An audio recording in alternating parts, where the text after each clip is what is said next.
So welcome to West Windsor Arts Lunchtime Gallery Series. Today we have the John Peto Studio Museum, which is located in South Jersey. Island Heights. Okay, great. Joining us, we're excited to have them here. The plan for today, we're going to watch a video about the location. It's about a 20-minute video, and then after that we have a slideshow, and then they're also going to talk about the current show that's in the exhibition. So there's a lot to get through. So without me talking anymore, I'm going to turn it over to them. Hi, good morning. Well, I should say good afternoon at this point. Thank you very much for joining us. I'm Frank Parisi, the president of the John F. Peto Studio, and I'm joined by David Shipman, the vice president of the museum. We are going to we're very glad to have this opportunity to meet with you and to show you a little bit about the museum. Let me start at the beginning that we are open just about every day, usually on weekends. You can just walk in. We always encourage appointments. If it's not a weekend, you can go to our website, petomuseum.org, and make an appointment to come and see us. And you're always encouraged to do so. We're in beautiful Island Heights, which is on the Jersey Shore, about an hour and a half from Hopewell, where you are. So with that, we're going to talk a little bit about our current exhibit. We always have something going on here, and we are always welcoming people to the museum. Today, what we're going to do is we're going to start by showing a short video, about 20 minutes, about the museum. It was taken about 10 years ago, so a couple of things have changed, and we will talk about those once it's done. But it's going to give you a little bit of an idea about the museum and about John F. Peto and about his work. So without any further ado, I'm going to ask my production assistant, Delaney, to start the video. And we'll see you back here in 20 minutes. The term sense of place has been defined and used in many different ways by many different people. People develop a sense of place through experience and knowledge of a particular area. A sense of place emerges through knowledge of the history, geography, and geology of an area, its flora and fauna, the legends of the place, and a growing sense of the land and its history after living there for a time. A strong sense of place can lead to more sensitive stewardship of our cultural history and natural environment. This definition by Dr. Woods, president of Making Sense of Place Incorporated, embodies the experience one has when in historic Island Heights visiting the John F. Peto Studio Museum, the restored home and studio of the renowned 19th century American still life painter. Hello and welcome to a very special and unique place in Island Heights, New Jersey, the John Frederick Peto Studio Museum. My name is Natasha Martinez, and I will be your docent as we experience the life and times of John Frederick Peto, the man, the artist, the legacy. John Frederick Peto was a modest, unassuming man with an extraordinary gift as an artist. He was born in Philadelphia in 1854. Peto was raised there and was the firstborn in a family of 5. The son of a gilder and picture framer. Largely self-taught, Peto enrolled in the Pennsylvania Academy of the Fine Arts in 1877. He attended the academy for only a year or two, but he continued to participate in their annual exhibitions. Peto married Christine Pearl Smith of Laredo, Ohio. Within 2 years of their marriage, Peto and his wife left the bustling city life of Philadelphia and came to Island Heights in 1889 for a quieter life to raise his family. As an accomplished musician, he played the cornet for the Methodist Camp Meeting Association. He built this combined home and studio, and with his wife, brought up their only child, Helen.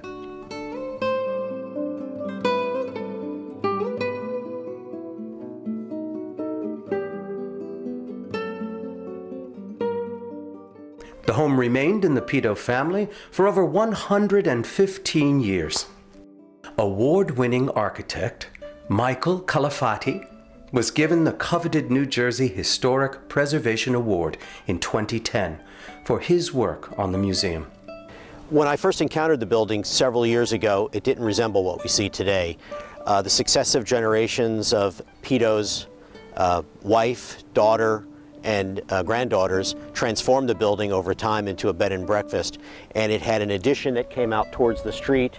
There was a jerkin-head dormer above the studio. The porch had been greatly enlarged, and the siding was largely white aluminum siding and a red body. The objective of our project was to return the building to the building that Peto knew at the time of his death in 1907. And we did that by looking at a number of sources. Specifically, we looked at the written record, we looked at photographic information, and we looked at physical clues that remained both at the macro level and at the microscopic level. For example, there are wooden roof shingles that were still concealed within the attic, and we were able to replicate the roof that had been long lost. Historic photographs were very important to us in recreating the shed dormer and in the front porch that you see, as well as the Peto sign. And probably most importantly, the colors that you see right now are entirely the result of paint analysis that was conducted, which involved sampling about 60 samples on the building's exterior, an equal number on the building's interior, to look at it under a microscope. When you look at Peto's works and then you compare the palette that you see here on the site, the two harmonize, if not replicate, one from the paintings to the house and the house to the paintings, both on the interior and the exterior.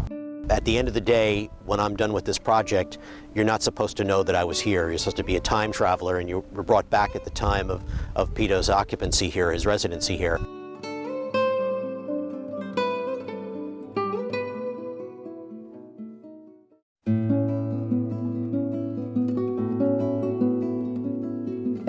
The museum's biggest challenge in the beginning was to sort through the multitude of boxes of artifacts and pieces of furniture. Photographs from the turn of the century of Peto's life, both in Philadelphia and Island Heights, were used to determine the authenticity of the furniture and artifacts and lifestyle of Peto and his family in the rooms. We've been able to identify about 90% of the furniture as being from his home in Philadelphia, and then when he moved here to Island Heights.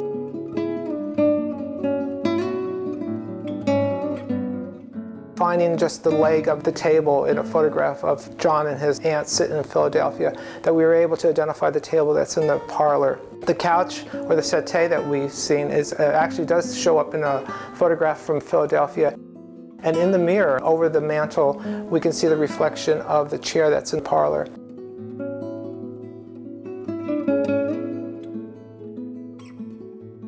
The paintings on the wall, there's one of his grandmother, Maria Tummel, which is behind me on the left. The one to my right is actually a painting done of John Peto by a fellow student from 1878. Wimbush is the name.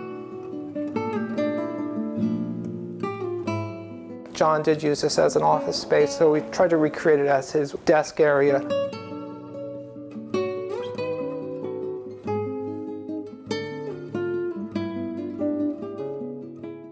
The blue curio was actually in storage in the green cottage, which is on the property, and we were putting back the rooms and we didn't know how to use this piece of furniture, so we decided to put the blue bookcase back over here where we then could fill it up with the artifacts that we have found. Through a photograph from the Smithsonian, we saw that that bookcase was actually back in the place where it was when John lived here. We don't know exactly when this studio was added on, but it was something that Peto designed and had built. At one point, this was the outside of the house. There's an entrance that would have been going into the kitchen, and there's another entrance that would have gone into the rest of the house. Not only was it Peto's studio, but it was also the family's dining room. One story goes that they actually did hang a swing from some hooks that are on the rafters where they could let Helen play or swing during the day. Most of the furniture in here has been identified through photographs. We have a grandfather clock that's pre-colonial. It's all wooden gears. Interesting thing about the clock is that there's some Trompe painting on the clock where you would wind it up or set the time, but it's actually just painted to look that way. And all the symbols around the top of the clock are actually symbols of the Masons that Peto was a member of. There's a table that had been sitting on the front porch for about 5 years. When Peto took a photograph of his father and mother, the table was actually next to him. And when we carried the table inside, we had to flip it over to get it inside. It's marked on the bottom 1863.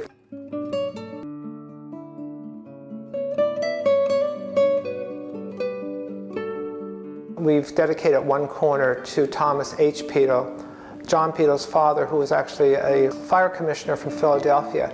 And we have in a corner a painting done up by John for his father.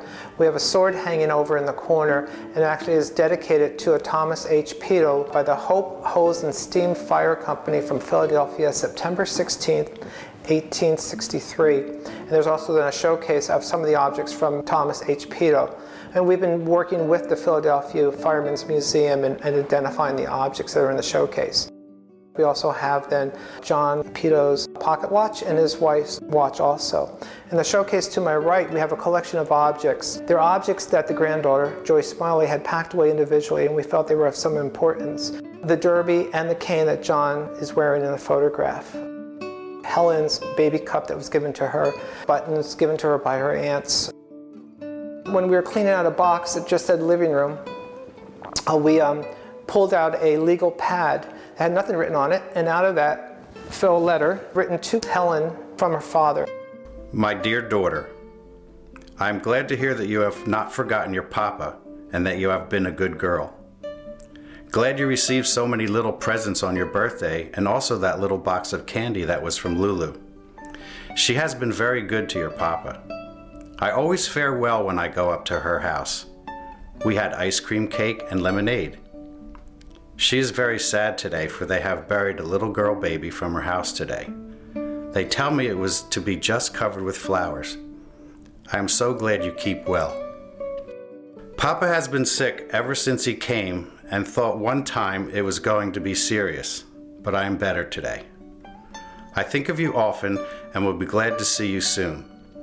The weather is so pleasant that I wish you were here in the city. It would be such a pleasure to take you around and show the pretty things. I have seen so many toys I know you would like to have.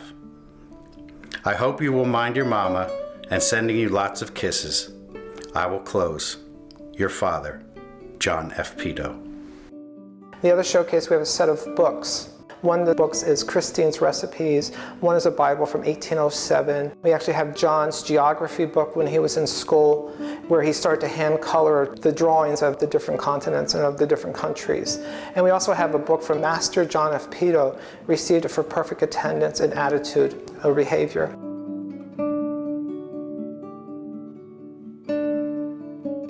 One of the things that Peto got involved in as an artist also was photography. So what we have in this room now is a set of his photographs that he actually did take downstairs in a studio.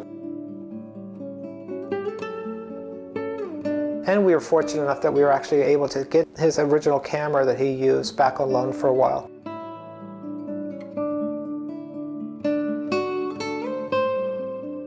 The next challenge was to determine the best way to clean or restore the selected pieces of furniture. First step was to organize the pieces according to priorities. One priority was if the pieces were part of photographs that actually documented the history of this studio, then they were very significant. The initial process was to clean the pieces that were covered with dust to see what kind of condition they were in. They weren't in perfect condition, but they weren't in horrible condition. And it would have been a big mistake to take these pieces through some sort of massive restoration, because he probably didn't care about that. He was probably more interested in having a chair that didn't wobble or fall apart, but he wasn't concerned about having it French polished and a little veneer missing. That he had other things to worry about.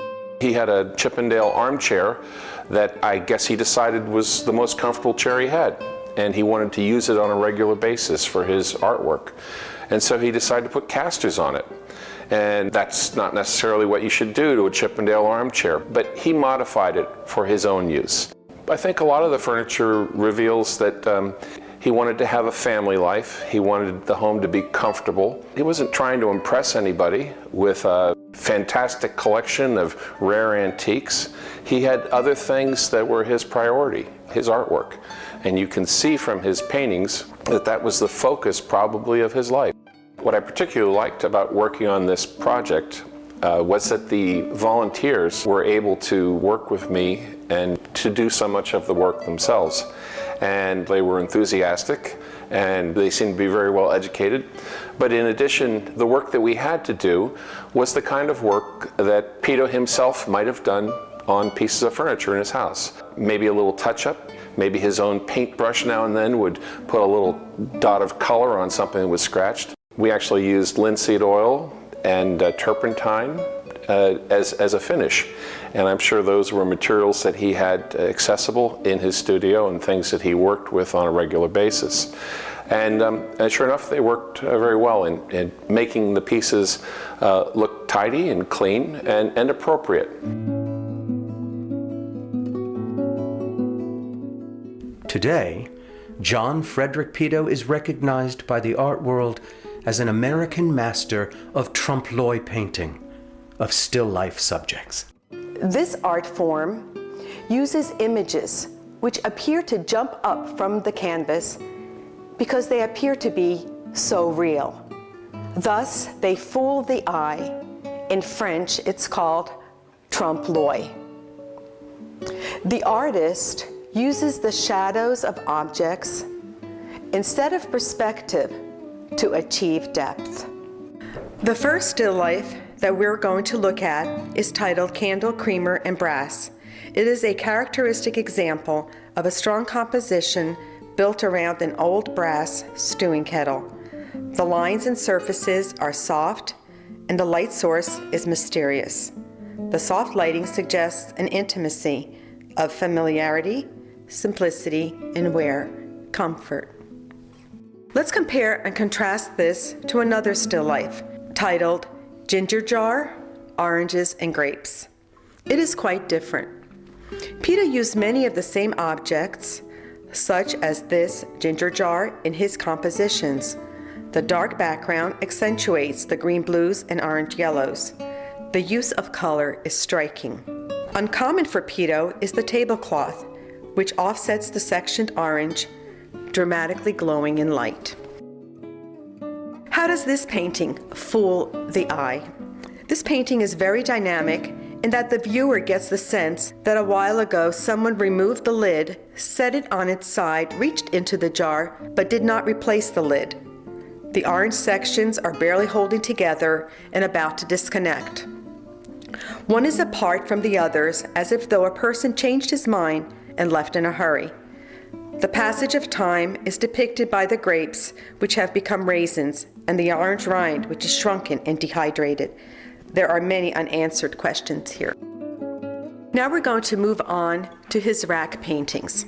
The first one is titled Office Board. Rack paintings are upright, flat compositions depicting ribbon or tape crisscrossed on a board, holding shallow objects such as letters, cards, photos, or other memorabilia that appear to project forward. Peto is credited with being the first in the American still life movement to develop this style in the 1880s.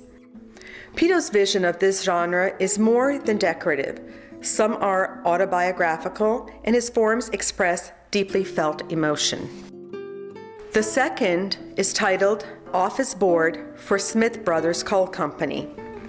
This is a lively and rather busy work due to the extensive tape patterns. Number of cards included, contrasting rectangles of bright colors, and reproductions of floral illustrations. The mystery is in the enigmatic title on an envelope, important information inside. Peto is toying with the viewer because we are curious to know what that information is, aren't you? The patch painting style follows the rack. Here, the ribbons or tape are removed and the objects seem to be patched onto the flat board. Patch paintings are known for their near abstract design, often with overlapping objects, striking textures, and unusual colors. In many of these paintings, there is a strong emotional aspect to the subjects of the painting. For example, they may include old photos, rusty broken hinges, ragged objects, or torn labels. These objects appear to be exposed and vulnerable. Pistol, latch, powder horn. This is a good example of how Peto uses old and rusty objects which might have belonged to his family and passed down. The label fragments, torn with pieces barely attached and askew, are found in many of his rack and patch paintings and can be seen as his unique signature. Again, there are many unanswered questions. Why was the label torn off the wall in such a hasty and careless manner? What is the symbolism of the pistol? A memento of the Civil War, a time of great strife and loss. How does the old hinge fit into all of this? The use of color is intriguing.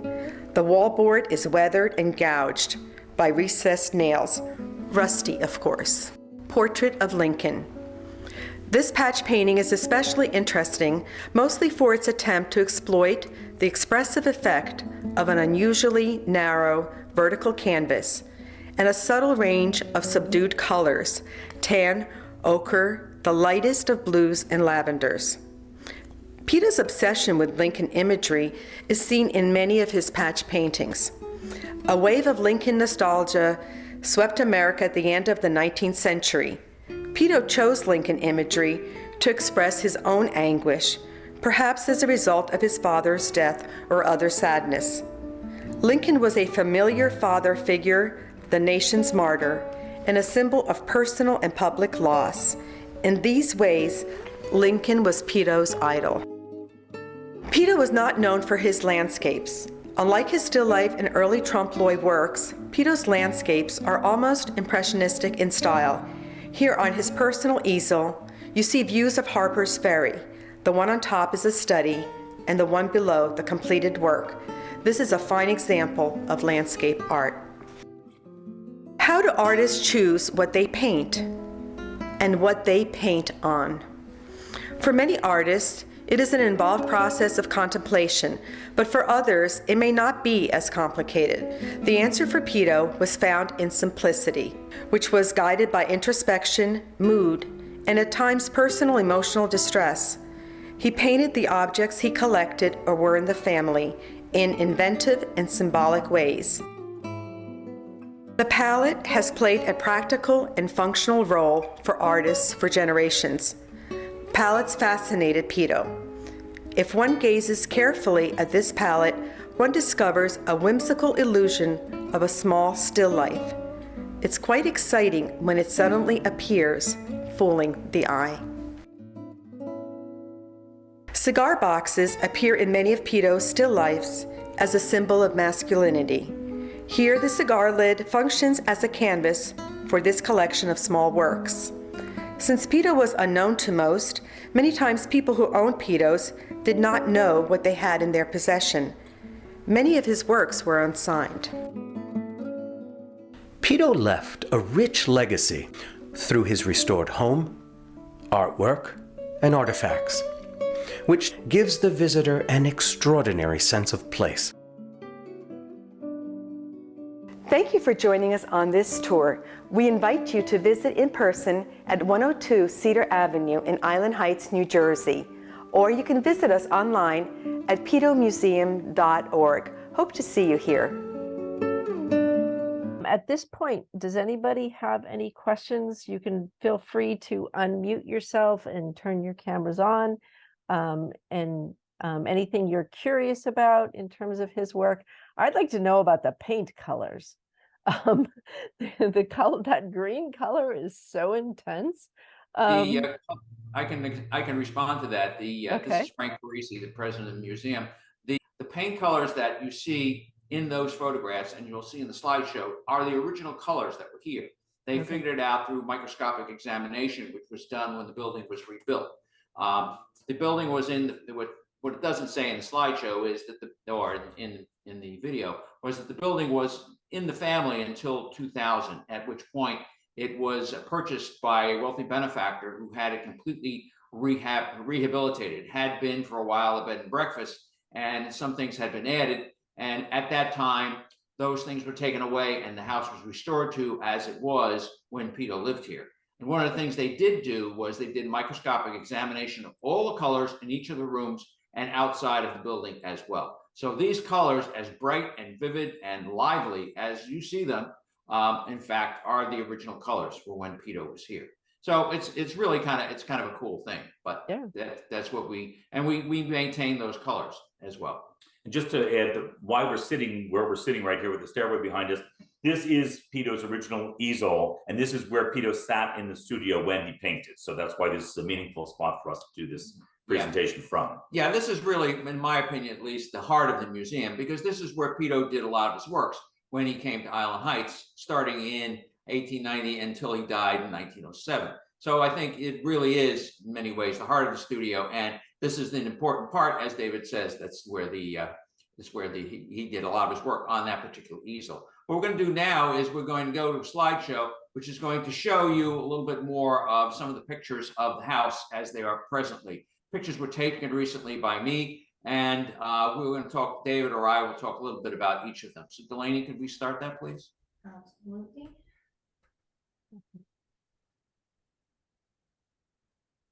It's okay, Delaney? Yes. Okay, so this is the exterior of the house. And just so you have a picture in your mind, we're just a matter of a few hundred yards from the Toms River. So Island Heights is a small community adjacent to Toms River and literally on the Toms River itself. So right down a small hill from this house sits the Toms River, and there are views of the river from the house. We're in the middle of a residential area. Island Heights in the 1800s, it was a Methodist summer retreat, much like Ocean Grove.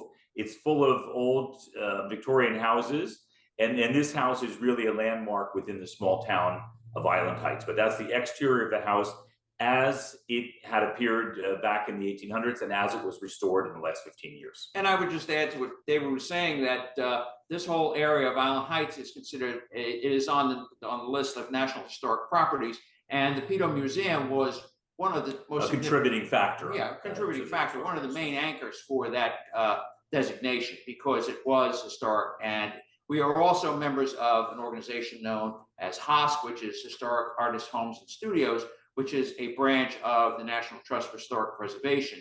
And we are the only studio of an artist in New Jersey with that designation. There are others, how many now? 60 or so? There's just under 60. Just under 60 around the country. It has, like, for instance, the home of Jackson Pollock and others, I think Winslow Homer as well. George O'Keeffe, Wyeth. And the only one in Island Heights, the only one in New Jersey is here in Island Heights. And New Jersey has, certainly it's more than its fair share of artists as well. So the house is, and one other thing I would point out is that the house is really an artistic jewel, and it is part of the artistry, and the museum itself is a work of art. It has a lot of strange angles and a lot of unusual characteristics to it. For instance, the cornice, you can see the cornice under the windows, which are it's centered to the left. That cornice above that is all shells and little rocks implanted in there, which is really very neat. So he really had a wonderful eye for design. And one thing I would point out, it's interesting when you saw his the letter he wrote to his daughter, his handwriting was perfect, beautiful handwriting. The handwriting of that day was not very clear a lot of times, but his handwriting was gorgeous. So the point I'm trying to make is he was particularly dedicated to detail and having things exactly right, and that comes across in his art. We'll see examples of that. So this is Peto sitting exactly where we're sitting right now. That's the stairway behind us. And this is where he sat. We still have that chair. It's across the room right now because we don't sit in it, but that chair normally sits right here in the museum. This is the room which we call, this part of what we call the sunroom. This is really the introductory room to the tour that we give for the museum. That's his signature. And these are some of the examples of some of the works that he had. It includes also his bowler hat and his cane, and what's left of his umbrella, which features in the picture on the bottom right. Well, of course, it doesn't have the fabric, but it is the ribs and the cane of it. Peto, and the other thing that's pointed out here is a little bit about Peto's life and about his work. At the time he died in 1907, he was really kind of obscure. People had kind of forgotten about him.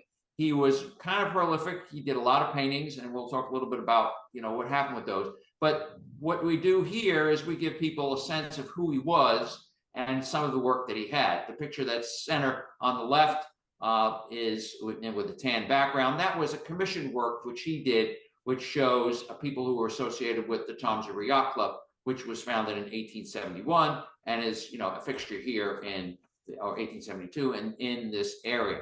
So Peto did do some commission work. He did some paintings, but he also, as I say, he did paintings that he sold, as a matter of fact, to people who came through. Even he had a wide group of friends who would come and stay at the museum or stay nearby, and they would exchange art and exchange ideas. There was a bit of an artist colony here in Island Heights at that time. So we have throughout the museum examples of the works of some of his friends as well. Just to add, in this room, we have a listing of some of the many paintings that are in museums around the country and around the world. As of, for instance, there are several paintings in the Metropolitan Museum of Art. There's one in the Princeton Museum. There's several in Philadelphia. There are some in Spain. There's a long list of museums worldwide that have Peto's paintings in them today. And there's even one at the State Museum in Trenton, so, which is not that far from where you are now. Next slide, please. This is what was known as the parlor. And yes, the colors are very vivid and very bright. But this was, you know, after an evening, they would sit and they would play music. That's why there are musical instruments around. And it is exactly as it was when Peto died. What's interesting is the primary colors, which are in the window behind him, which we adopted as our logo. And that's a picture. Is that his? That's his wife. That's his wife. Yes. And that's a picture of Christine Peto. Christine Peto, who was actually born in Ohio. They met while he was, I guess he was traveling. He was living in Cincinnati at the time.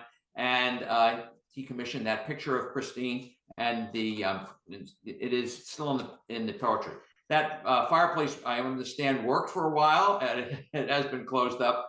But it was a working fireplace. And this is where they would hang out. To the left, there are a couple of pictures of people he knew. And again, this were art that he had exchanged with people for his work. And again, he would barter his stuff sometimes too. He would do a painting and he would, you know, get, I don't know, a chicken or a cow or something like that out of it. So what's important to note, when the nonprofit took over the museum and completely rehabilitated it, all of these things were here. So we were able to reassemble most of the rooms in the house exactly as they were set up during Peto's lifetime, as carefully as could be done through the photographs. I think Harry, our curator, mentioned that in the video, but it's really miraculous that all of these things have been maintained for, you know, well over 120, 130 years. And we were able to have many of them conserved and preserved and put in the place where they were during Peto's lifetime. Yeah, very true. Okay, Delaney, we can go on. Next one. So now we move upstairs. This is just so you have a feeling in your mind of the downstairs of the house. We showed you the parlor room and the sunroom. There's also a small room which had served as the dining room, and then the studio where we're sitting. Upstairs, there are two stairways that lead to the upstairs gallery space. So this is where when we have rotating exhibits or when we're showing something special about Peto, these are the upstairs rooms in the house, which are actually the galleries. So we don't have them furnished, they're there for gallery space for the exhibits. Yeah, and for a while, as I mentioned, this was a bed and breakfast. In fact, I had friends who stayed here back when Peto's granddaughter lived here. He was the last direct descendant. And these were all different bedrooms. And what has happened is we've transformed them into gallery space, which we use really very regularly. We usually have 3 exhibits a year, and they are sometimes trompe l'oeil, sometimes they are tangentially involved with trompe l'oeil. Currently, we have, as I say, the exhibit on Peto himself as a retrospective, but we just had an exhibit called Water Everywhere. And it was all a study of different kinds of depictions of water, and especially done by a modern artist, a living artist, Jim Manzaro, who works in encaustic in wax. So we have a variety of different kinds of exhibits here. And as I say, we have one every couple of months, 3 times a year. Next slide, please. This, of course, obviously is the studio. This is another view of it. We are sitting on to basically center left, where the clock is and where the table is. And this is, as I say, this is pretty much as it was when Peto was here. And one thing to note is that in Peto's work, kind of looks kind of jumbled, but when he was living here, it was even more jumbled. But the important thing is that he used all of these bits and pieces in his artwork. He recycled, and to use a modern word, he recycled his artifacts, his bits and pieces into his paintings. In the sunroom, which we showed you before, for instance, there's a knife, which supposedly was picked up on the battlefield in Gettysburg. Well, that knife appears in several of different paintings of his. And there's one, for instance, of the knife with a picture of Lincoln showing he was a very strong supporter of the Union. He was born in 1854, so he was a young man when the Civil War was going on. But the knife was used as an example of what was going on at the time. And there are a lot of different items in this room and throughout the museum which appear again and again in his pictures. David? Okay. So now we're into some of Peto's works. The museum has either on long-term loan or in its permanent collection 23 original Peto paintings. Those are 3 of them there. We have several other paintings by other artists in the house, all of the portraits, and we have a few Briscoes and several other paintings, but there are 23 original Petos in the house today. And just to give a small reference, if you look at the 3 paintings, I'll go from left to right. He painted very simple things, and as Frank said, he used them over and over again. That candlestick and the corncob pipe that are in the left-hand painting, they're used in many, many different paintings in different positions on the table. But we believe that, for instance, that painting to the left, we own the table still. We have that book, that's a philosophy book that's in that painting. The middle painting is called a rack painting that he did later in his career. They're larger and a bit more sophisticated, but they all have special meaning. That painting, the rack painting, that's addressed to an address right here in Island Heights. And it's here on loan from the descendant of the owner of the painting who got it from Peto at some point. The right-hand painting shows a ginger jar, which is in several of his paintings. But the vast majority of his paintings are the Trompe tabletop paintings that were painted right here in the studio. Was there a question, Delaney, that came through? Yeah. I'll handle that. The question was, what makes his painting special? What makes his painting special is the fact that he was a trompe-l'oeil artist. Trompe-l'oeil is French for fool the eye. And to give you an example of that is that middle painting. I wish we could zoom in on it. But if you look at that, it looks like it's 3-dimensional. It is a letter, it's an envelope with kind of a letter sticking out, a card sticking out against the background. And the person who owned it was a friend of mine, and he said when he was a kid, he was fascinated by it. It was in his grandparents' house. And he actually one day, he thought it was 3-dimensional, and he actually went up and touched it and found out, in fact, it wasn't 3-dimensional, it's only 1-dimensional. But Peto's work was so detailed and so meticulous, and really early on, that you had the impression that these works were, in fact, 3-dimensional. The other thing about trompe-l'oeil is that it is a medium which is at its heart an idea to fool you. You fool the eye. It's full of tricks. It's full of games. It's full of funny things that you might not expect. And I think that comes across in that paintings, and some of the other ones we'll be examining. The more famous ones, the ones that are in major museums that David mentioned all over the world, they have numerous examples of this. They tend to be larger. Many of Peto's paintings we have here tend to be on the small side, but this idea of tricking you, of having visual jokes, is really at the heart of what he does, or what he did. Yeah. Okay, Delaney, we can move to the next one. This is an example. This is actually right behind where we're sitting now. This is a table right next to where his easel was. And what we included this to show you really his brushes. These were the brushes that he used, and that was a table that he kind of rested his stuff on. He had brushes, 20, 30, 40 brushes, and if you look at them, and of course they're dried out, some of them, but the end of the brush was tiny. It might have 3 or 4 hairs on it, and that's the level of detail he went into. And we have some examples of pictures I'll show you in a second, where this kind of detail is really very accented. And of course, as also his palette. And what he liked to do on a lot of his palettes was to have extra paintings on it. He would use it for a while. And some art, I guess maybe got too full of paint, and he would paint the palette. And he would do, we have an example of one of his palettes where there's an actual Trompe painting on it. So we have that on in this room under glass. You can see it's kind of neat. As an example, upstairs in one of the bedrooms, he made a series of paintings of bookshelves on a plaster wall.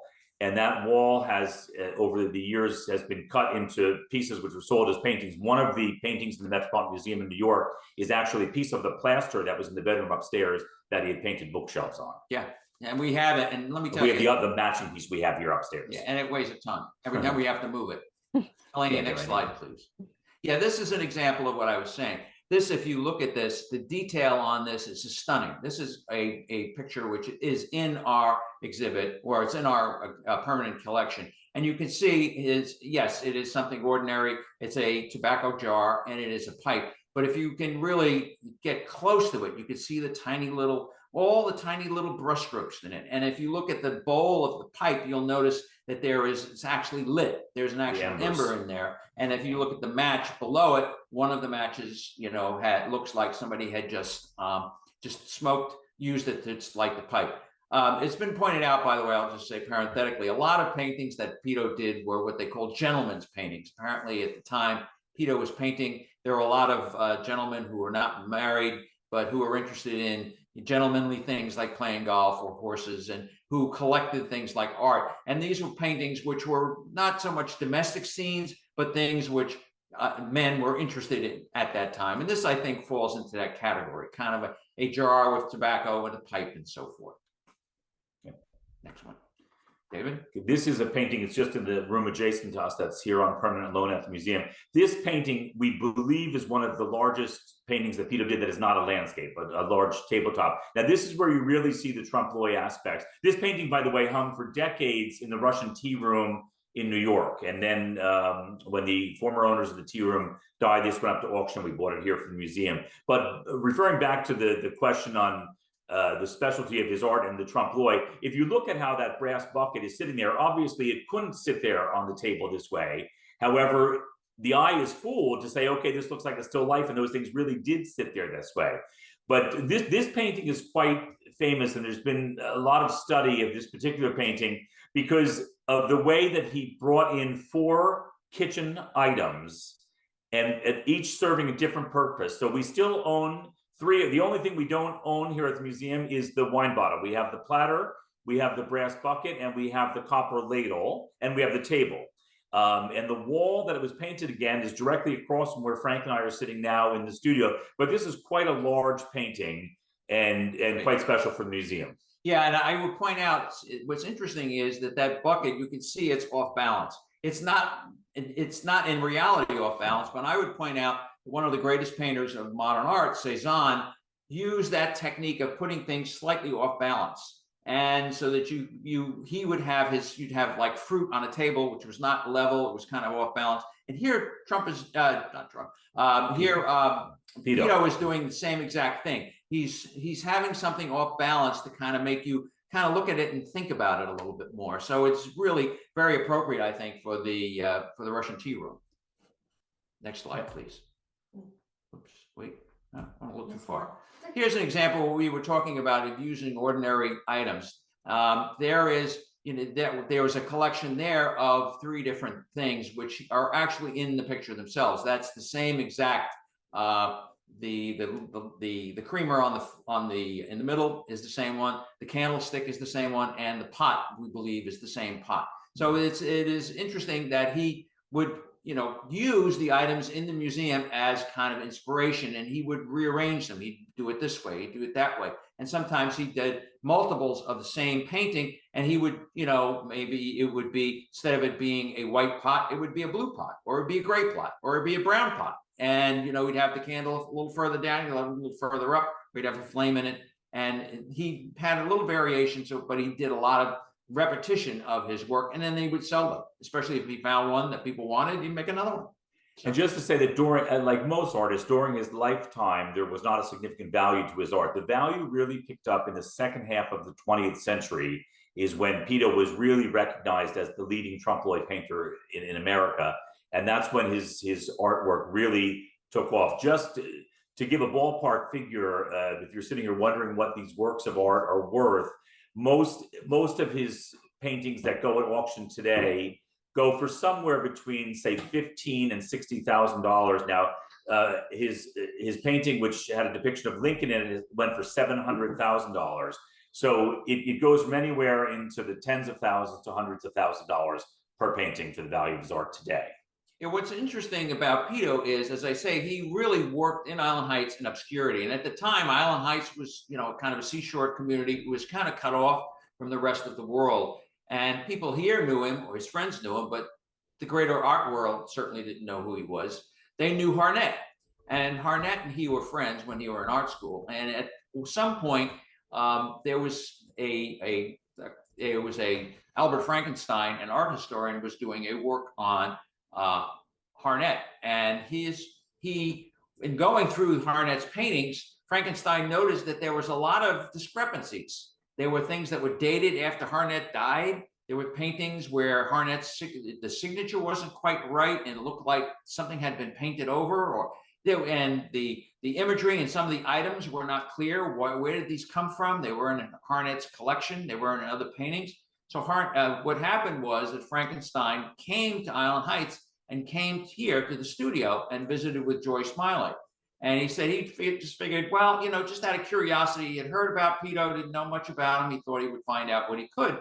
And what he learned was he came into the house and he saw all these items that were in a number of paintings attributed to Harnett. And what was realized was that somebody, and it's still not clear who, painted over Peto's name and put Harnett's name on instead. And that painting we showed you before, the slide of the one in the middle, the one what I said was three-dimensional. There's a little bit of evidence there. It looks like it had been painted over, or the beginning is of painting over. So somebody had tried to erase Peto's name and put Harnett's instead, because Harnett was known and his work was commanding a greater respect and greater amount of money. And from that point onward, Peto began to get the recognition that he really deserved. To fully answer the question, so Frank, I don't even know if Frank saw the chat room question, but he largely answered it already. The answer to the question on what happened was the Alfred Frankenstein wrote one book or two books even on Peto, and another. So he was a famous art critic. He lived in San Francisco, and he did a massive study on Peto and Trompe and Harnett, and wrote a book called After the Hunt, which really tells the life story of Peto and really brought his name forward. And then there was a gentleman, still is a gentleman, named John Wilmerding, who was the director of the National Gallery in Washington. He lives in New York City now. He was fascinated with Peto. He owned several Petos himself, and he together with Frankenstein, those two gentlemen, really brought trompe l'oeil art and specifically Peto to the forefront. There were several major national exhibits, which included Peto, that really brought the value of his art to where it got to in the middle of the 20th century. And the recognition, really, as a major artist. Next slide, please, Delaney. This is an example of one of his, again, a typical picture, a recurring theme with the book, the candle, the pipe, and this is one of the pictures in our collection. In the background, you can see a little bit darker images of some of the same things. And again, it's the candle. What's strange about it is the angle is strange. It's tilted up, but the candle itself is straight up and down. So it's, he's playing with the dimensions in this, and that's what Trompe l'oeil did. They have a lot of visual puns, a lot of visual clues, and that is really what characterizes Trompe l'oeil. I point out, by the way, Trompe l'oeil continues to the present day. There are a number of artists, including Roy Lichtenstein, the illustrator, who date their influences back to Peto and the Trompe l'oeil artists. Okay, Delaney, next slide, please. Okay, we're going to talk now for a few minutes that we have left about the current exhibit, which is a Peto retrospective. As I say, the exhibit is on now. It started a couple of weeks ago and it runs till December 17th. And you are, again, more than welcome to come and join us at the museum on weekends is usually when we're open, or specifically by assignment.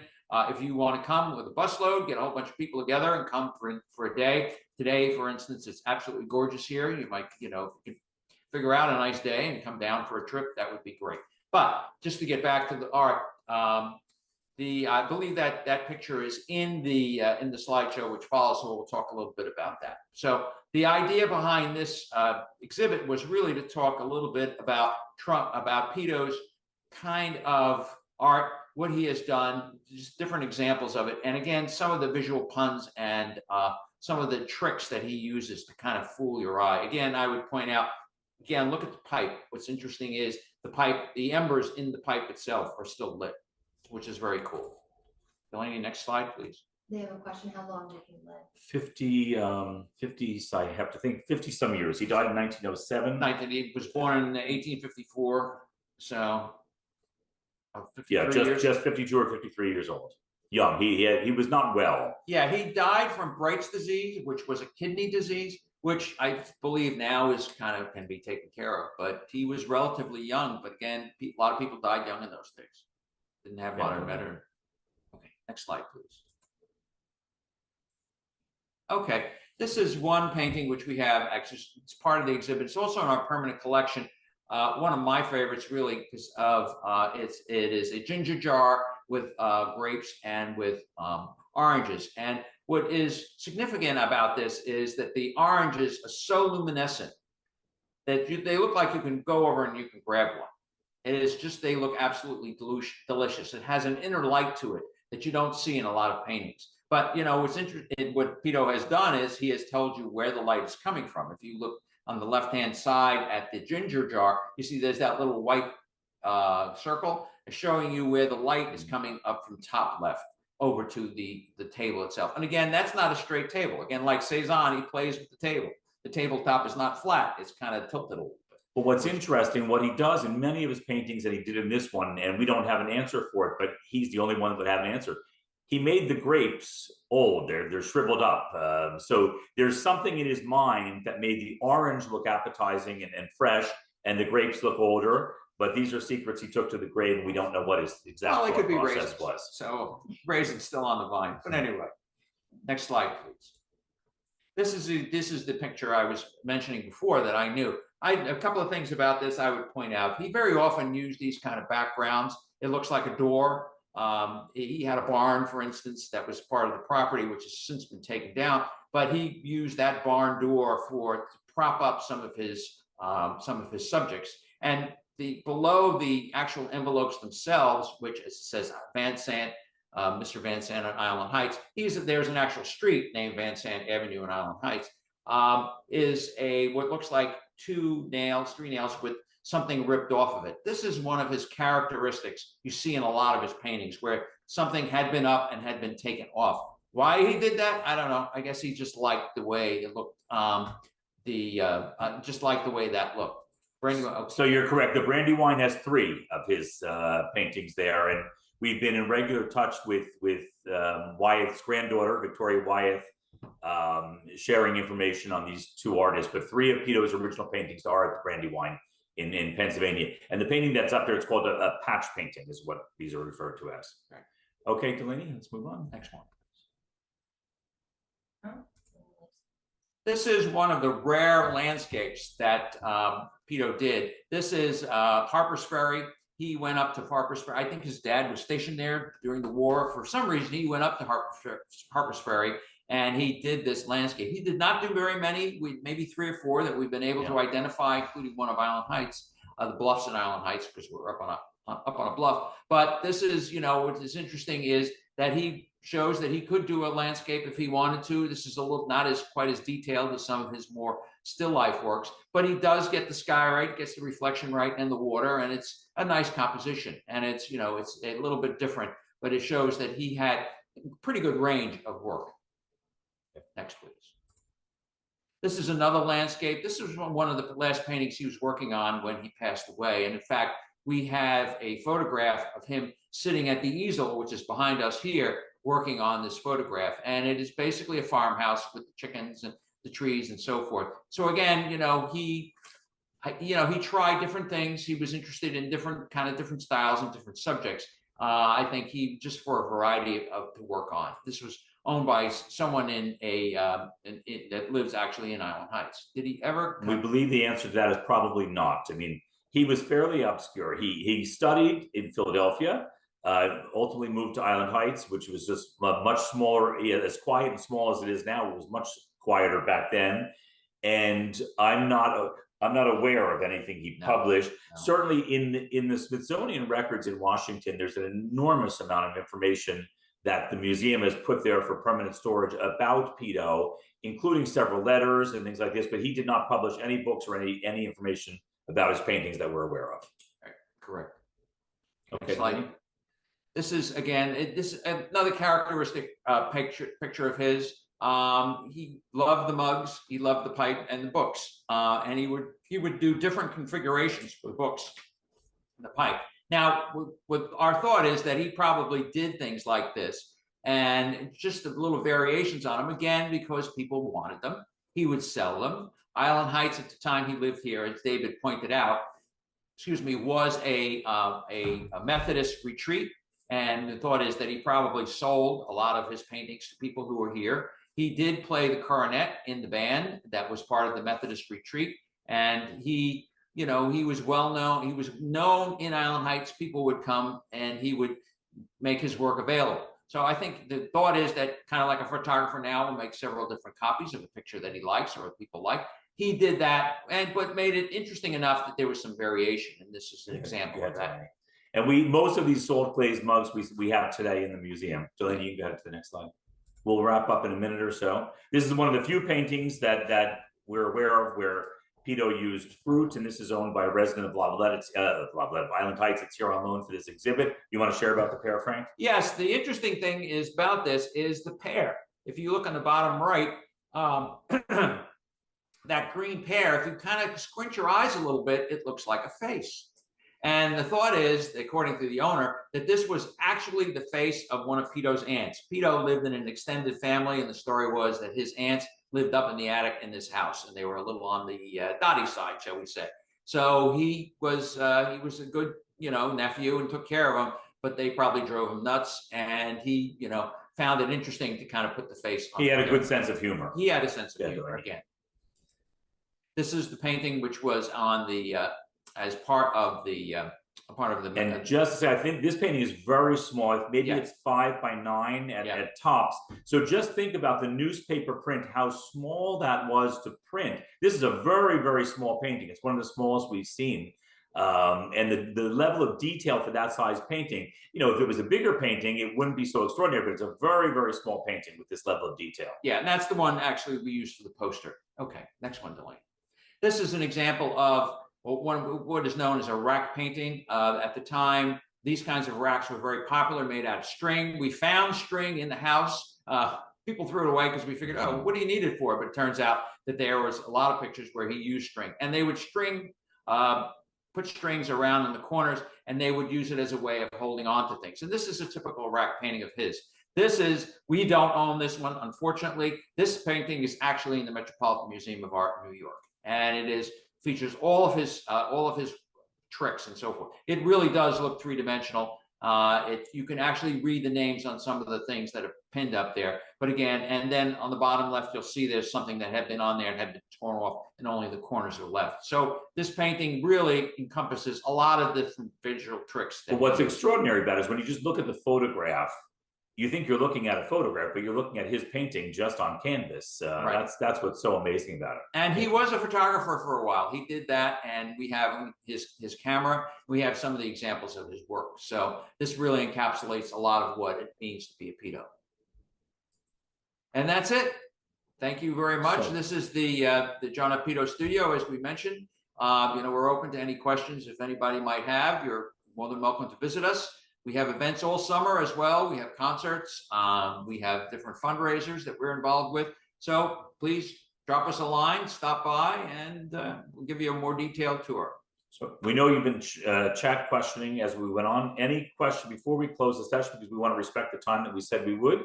Any other questions that anyone has? That was just really informative. Totally awesome job. Thank you so much for sharing. You both are so knowledgeable about everything involving your museum and his work. So that was really just a wonderful presentation. Any questions? I'm looking in the chat as well. Anybody Yes, has so are anything that, we. yeah, anybody has anything that they want to comment or add? I know I definitely am gonna plan a trip to your museum. Listen, from West Windsor down 571, it's exactly 1 hour. We're about 1 mile from Route 571, Okay. right here in Island Heights, 2 miles maybe. And we'd love to have you come down and take, as much as we tried in an hour to give you the feel for the museum, until you're physically here and inside the museum, you get a much better impression. Did his wife survive him? Yes. Did she know he got famous? No. Yes, she survived him and ran the place. She had a hard time, in all honesty. The place where the museum is actually had quite a bit of land around it. And over the years, the family had to sell off bits and pieces of it in order to make ends meet. And they had to sell his art. I don't think she knew. His daughter knew. So Helen Peto Smiley. So his granddaughter. She knew his daughter. Oh, his daughter Helen. She was the one that worked with Frankenstein and really helped to put the name of Peto out there. So before his daughter's death, she became aware of what the value of the art was becoming. And then by that point in time, most of the art had been distributed. So the Peto family really did not see much benefit from the sale of his art over the years. It was in other people's hands by then. Right. And just to give you an example, there was one painting, that we showed you at the beginning, that was at Tom's River Yacht Club. They had that was in the club itself for years and years and years. And they eventually sold it to a museum in California for a couple of $100,000.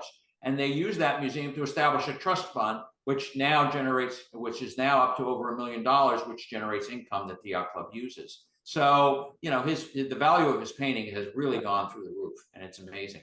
But I think David's right. At the time, his wife had a difficult time. She really took in boarders. It was a bed and breakfast for a while. It was an inn, and that his daughter and his grandchildren inherited at that. And then they worked with him, and over time, it became more famous. And now he's probably more well-known. Probably, I would say at this point in his life, he's more well-known than he ever was. Well, because of the museum. Yeah. I mean, with the museum being a full-fledged museum now, this will perpetuate his name long term. So listen, thank you for your participation. To visit the museum, because I see some of you commenting in chats that you'll come and visit. You can go online to book a reservation. We're open Saturdays and Sunday in the afternoon, and just book a tour online. Yeah, it's a great place to come and visit. You can have lunch. There's plenty of places to eat in the area, and visit the Jersey Shore. So thanks for having us. Thank you. All right. Yeah. Thank you again. Thank you everybody for joining. I'll do a quick mention that we have one more of our Lunchtime Gallery series scheduled in December. So definitely take a look for that. And thank you, gentlemen, for being here. Totally wonderful presentation. Everybody have a great day. All right. Thank you. All right. Bye now.